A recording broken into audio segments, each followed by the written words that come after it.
이 버전들은 다음 주 아마도 화요일 새벽이 되겠죠? 다음 주에 정식으로 배포가 될 예정이고요. 현재는 RC 버전들이 배포가 되어 있고, 안녕하세요. 빠르게 테크 소식 그리고 테크 리뷰를 전해드리고 있는 입입니다. 저를 iOS 유튜버, 애플의 iOS 유튜버라고 부르시는 분들도 있는데 그만큼 제 채널에서 애플의 OS 업데이트 소식을 보시는 분들이 많기 때문이 아닐까 싶습니다. 그래서 제가 오늘은 애플의 iOS 16.5, 아이패드OS 16.5, 워치OS 여기구나, 워치OS 9.5 그리고 macOS 13.4 버전에서 어떤 부분들이 달라졌는지 소개를 해드리려고 합니다.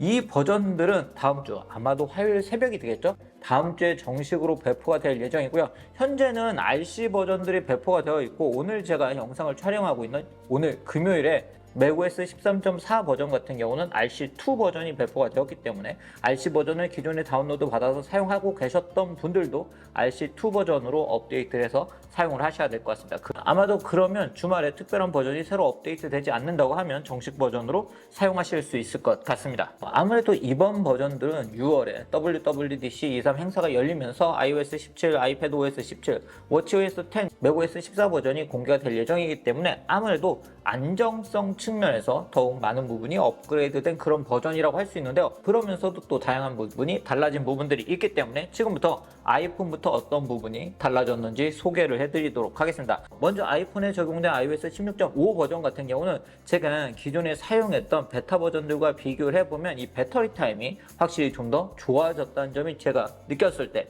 그리고 제가 커뮤니티 등을 살펴봤을 때 다른 유저분들도 거의 유사하게 느끼시는 부분인 것 같고요.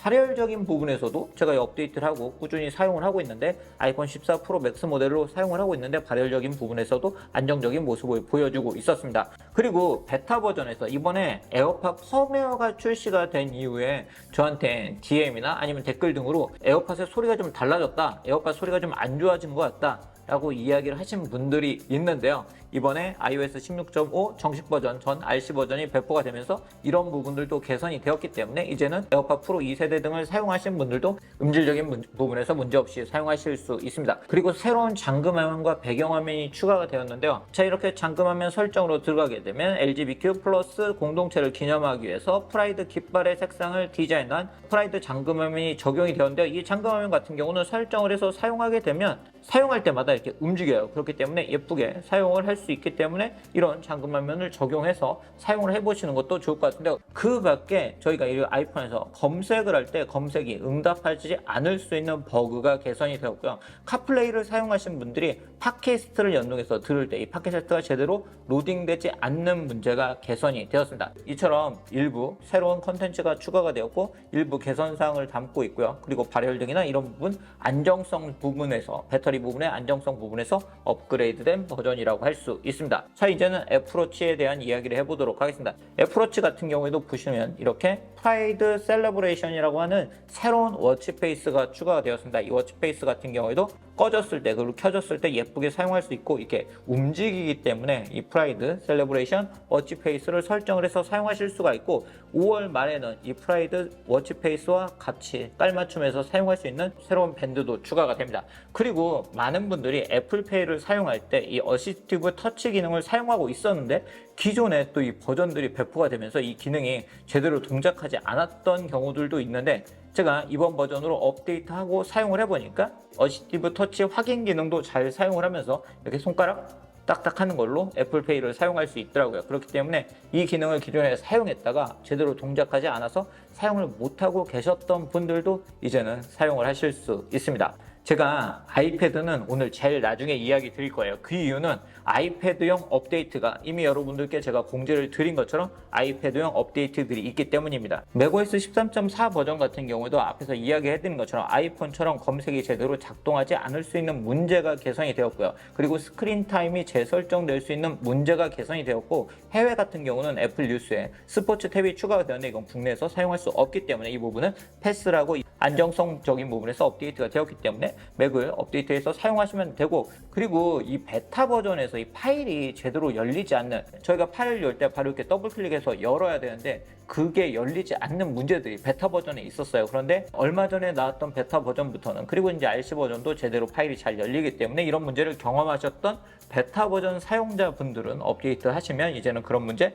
경험하지 않으시면서 사용하실 수 있습니다. 자, 이제 마지막으로 아이패드를 이야기를 해드리도록 하겠습니다. 아이패드 같은 경우는 앞에서 아이폰에서 이야기해드린 것처럼 검색이나 이런 문제와 동일하게 개선이 되었고요. 이게 딱 OS적인 업데이트는 아니긴 한데 파이널 컷 프로와 로직 프로를 이제는 저희가 아이패드에서 사용할 수 있게 되었습니다. 제가 맥을 사용하면서 가장 많이 사용하는 앱이 바로 파이널 컷 프로라고 할 수 있는데요. 이런 파이널 컷 프로는 이 동영상을 편집할 때 아주 유용하게 사용할 수 있기 때문에 실제 맥을 사용하시는 분들 중에는 이런 파이널 컷 프로를 사용하기 위해서 맥을 사용을 하시는 분들이 많은데요. 이제는 아이패드를 가지고도 이런 동영상 편집 작업을 할 수 있습니다. 이 앱은 M1이 탑재된 아이패드 에어 그리고 M1, M2가 탑재된 아이패드 프로 모델에서 사용할 수 있기 때문에 이러한 디바이스들의 인기가 더욱 높아질 것으로 보이는데요. 특히 저희가 파이널 컷 프로를 맥에서 작업할 때 이게 뭔가 손글씨를 쓰거나 하기는 쉽지 않기 때문에 제가 아이패드에서 쓰고 뭐 이걸 옮겨서 쓰고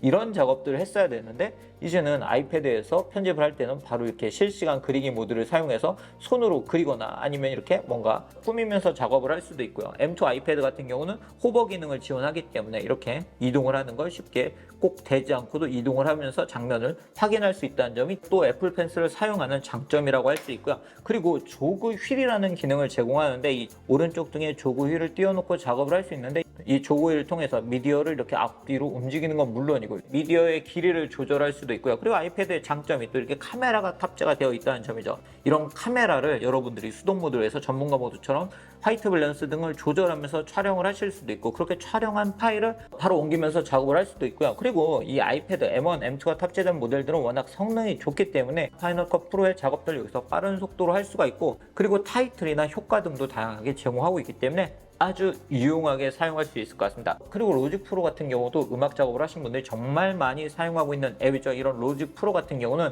A12 바이오닉 이상을 탑재된 아이패드에서 사용할 수 있기 때문에 이 아이패드에서 또 이 손으로 아주 편하게 그리고 다양한 플러그인 걸 사용하면서 음악 작업을 할 수 있기 때문에 굉장히 사랑받는 앱이 될 것 같고 이런 두 가지 앱이 출시가 되었기 때문에 아이패드의 인기가 상당히 높아지지 않을까 싶습니다. 이 두 가지 앱들은 우리나라 시간으로 5월 24일에 출시가 되기 때문에 제가 직접 사용을 해보고 과연 어떻게 사용할 수 있는지 또 우리가 맥에서 사용했던 것과 아이패드에서 사용하는 건 어떤 차이가 있는지 제가 상세한 리뷰는 그때 소개를 해드리도록 하겠습니다. 오늘은 이렇게 애플의 iOS 16.5, 아이패드OS 16.5, 그리고 맥OS 13.4, 그리고 워치OS 9.5 버전을 통해서 어떤 기능들이 추가가 되었는지, 어떤 부분이 달라졌는지 소개를 해드렸습니다. 이 버전들 제가 이야기를 해드린 것처럼 다음 주에 정식 배포가 될 예정이기 때문에 다음 주에 정식 버전이 배포가 되면 제가 또 다시 한번 커뮤니티 탭 등을 통해서 알림을 해드리도록 하겠습니다. 그럼 오늘 영상 여기서